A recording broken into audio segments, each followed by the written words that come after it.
sinabi po sa akin dati, Noy, simulan mo lang at sinimulan nga po natin. At ngayon, kitang-kita na ang layo ng ating narating. Sabay na rin po natin sa pagbabago ang iba pang mga tiwaling miyembro ng civil service.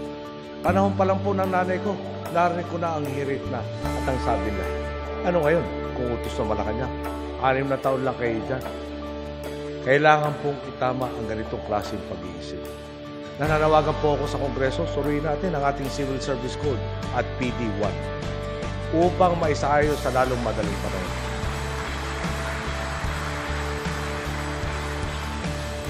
Suportado ko ang pagbuo ng mekanismo magbabalik sa dangal ng serbisyo publiko na tanging mga tapat, mahuhusay at may prinsipyong mga lingkod bayan lamang ang maaaring makapasok at manatili sa lugar.